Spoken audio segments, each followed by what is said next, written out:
この動画にたどり着いた皆さん、宇宙が地球全体に伝えたいことを代弁する役割を担って今世で生まれている方たちです。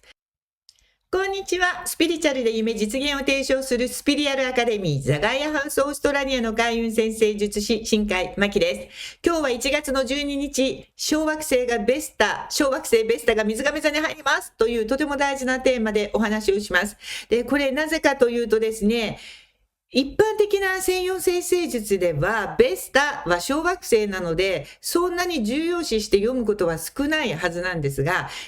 私が提唱している新時代占星術では、とっても大事な、天体となります。特に今これを見ているということは、皆さんそのマイナーな天体の小惑星ベスタのバナーを見てクリックしてここに入っているということですよね。多分、通常普通の人はスルーするわけです。有名な大きな天体じゃないから。でもなんか気になってクリックしている、ここにいる皆さんは、絶対にこのメッセージがとても大切な人たちなので、ぜひぜひ本当に最後までご覧いただきたいと思います。で、大まかに言いますと、この小惑星ベスタ水亀座入りというのは、ソウルに情熱を持っている人、自分の内側に内なる光、炎みたいなのを持っている人が、それが使命に変わっていくフェーズに入る大事な期間ということになります。なんでもう一度言いますが、ぜひ最後までご覧ください。でですね、まずこの1月12日に水亀座に入る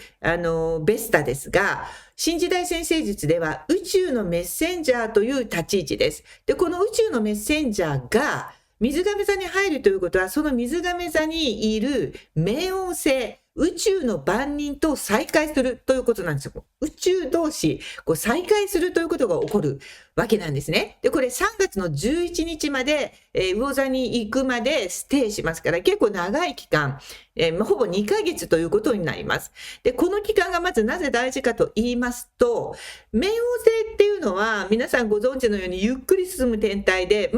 公転周期が不定期なのではっきり何百年にと言えませんけど、絶対に200年ぶりに水亀座に去年正式に入りましたから、私たちにとって初めての水亀座冥王星期をみんな過ごしているわけです。で、ベスタっていうのも3年以上公転周期ですから、この初めてです。私たちの人生で宇宙のメッセンジャーと宇宙の万人同士が同じ水亀座で出会うというのはもう本当初めての体験なんです。だから本当にとても大事なことなんです。で、この期間ですね、最初にちらっと言ったようにメッセンジャー的な使命を持っている人、絶対ここ見てる人はそうです。にとってはとっても大切な期間なんです。で、これはあるいは個人の情熱と社会的な使命、そういうものをつなげていくというミッションを今世で持っている人にとってもとても重要な期間ということになります。私の占星術ではベスタの位置は内に燃える炎、ソウルのパッション、宇宙から仰せつかったメッセージをこの地球上でいかに展開していくかということを示している天体として読んでいきます。で、そしてこのベスタが水亀座に入るとき、それは持続する炎を社会的な変革とか世界全体の改革とか、あなたが所属しているコミュニティやあなたが信じているもの、国、大事にしている民族的な意識の中に捧げようとする力がすごく強くなっていく時期ということになるですね。で、実は私の意識の中にはいつもソウル誕生の瞬間のビジョンというのがあります。いつも私はこれを握りしめているわけですけれども、ちょっとお話しすると何回かお話してますが、私の一番最初の意識っていうのは宇宙空間に無数にこのマカバが星のようにたくさん漂っている景色なんですね。そして私自身もその中にいるというのをその時に感じています。で、そのロイヤルブルーの宇宙空間に誕生した無数のマカバっていうのが皆さんのソウルなわけです。だからこれがソウルの形、そしてこれがソウルのサイズ。で、その時の私の記憶ではみんなこのサイズ、お金持ちもそうじゃない人も今の時点でみんな神様は平等にこの形、このサイズで私たちのソウルを作っているんですね。だから私はこのサイズをその記憶の中で覚えていて、このサイズを測るととあるサイズになりまして、うちはクリスタルショップでもありますから、大きな水晶を買い取って、業者にもうこのサイズに作ってもらっている。だからこのサイズで売ってるのは多分うちだけだけと思うんですが、なんでこのサイズ大きくても小さくてもいけないのってよく聞かれますが、これがソールの形、大きさだから。同じものが共振共鳴するから、これをこうしてコロコロしていると自分の内側のソウルの声がこう聞こえてくるわけなんですね。で、ちょっとこう話が取れましたが、そういう記憶がある私ですから、みんな同じ形、同じ形状ですけれども、その時にですね、誕生の瞬間に一人一人、今誕生したあなたにバースチャートのようなものを渡されるというところまで記憶にあるんです。で、その渡されたバースチャートの中に一人一人ユニークな個の個性、使命、あなたはこの道を行ってくださいという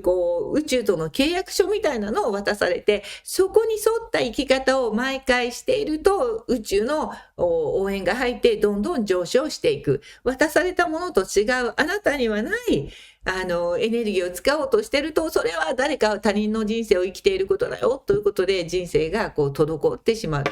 こういう流れを知っているんですね。で、今回ですね、この宇宙空間でくるくる回ってたんですけど、このマカみんなね、くるくる回りながら光をパーッとみんなが放っていた、その内側のに、みんなこれがこのおへそのあたりに入ってるから、みんな内側にその光を持ってるわけです。で、その時に渡されたあなたのソウルジャーニー、一人一人違う。それを思い出して、それを、その大きな自分が信じるもの、大切にしたいもの、国、世界、宇宙、それはその一人一人言葉にすると違うかもしれませんけれども、そのためにそれを使ってね、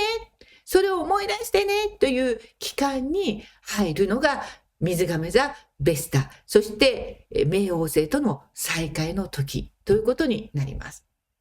これ思い出す。あなたのだけのユニークなミッションを思い出す、役割を思い出す、才能を思い出す、そしてそれぞれの角度からそれぞれの場所から社会の平和なエネルギーに向けての発信を始めてくださいという、時だということになります。2026年のこの改革の年ですって何回も言ってますが、この最初の門を開けるのが今回のベスタの水亀座入りということになりますから、ここからいかに一人一人の個性、あなたの才能と本質をどこまで思い出せるか、そしてそれをどこまで集団意識への貢献とか奉仕とか責任を果たすっていうフェーズにこの2ヶ月の間に移行できるかっていうことが、これから宇宙にサポートされる人生の始まりになる。それがもうすごく大切な時なんじゃないかと思います。で、しかもですね、それは小さな日常の行動の中で、その日常の行動をより使命に近づく生き方へと意識的に行うということも期待されている時期です。ベスタっていうのは実は日常に最も近いんです。家の中にある火の炎の神様がベスタなんですね。でもその火は神様から仰せつかった日でもあって、ベスタっていうのは神のすぐ横にいる女神なんです。そして私たちの、家族の家にいる家の神でもあります。だから一人なのに二つの場所に存在しているっていうことなので、こういう日常の中にそれをメッセージが伝わってくるから、日常の中で何が起こるのかっていうのを大事にして見ていってねということになります。なのでこれ二つの違うエネルギーを持ってるから、ベスタを語るときにすっごい難しい言い回しになっちゃうんですよ。日常なのか神なのかっていうところで悩んじゃう人もいるんですね。日常視点なの？宇宙視点なの？っていうことなんですが、これも分かりやすく最後に言っておきます。この動画にたどり着いた皆さんは必ず宇宙が、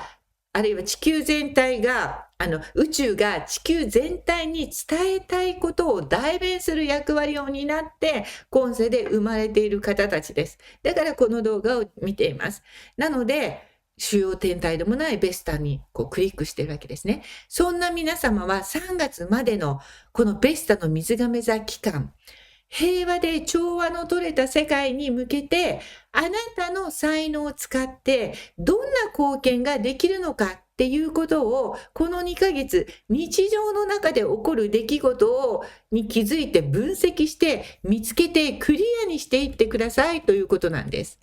ですから多分あなたの目の前に助けが必要な人がやってきたり、メッセージが必要な人がやってきたりするかもしれないし、解決してくださいっていう問題がきっとこの2ヶ月やってきます。そしてその時、私には無理だと思わないでほしいんです。それが来たということは、今日のこの動画を思い出して、私にできるっていうことをね、やってみよう。言葉を与えてみよう。メッセージを私が感じることを伝えてみようっていうことでトライしてみてほしいんです。そしたらきっとそれが役に立つんです。で、それが皆さんの持っている一人一人のユニークな才能が何であるかっていうことを思い出すきっかけに必ずなります。そして皆さんの使命がどこにあるのかっていうこともその時にハッとあの時の宇宙空間に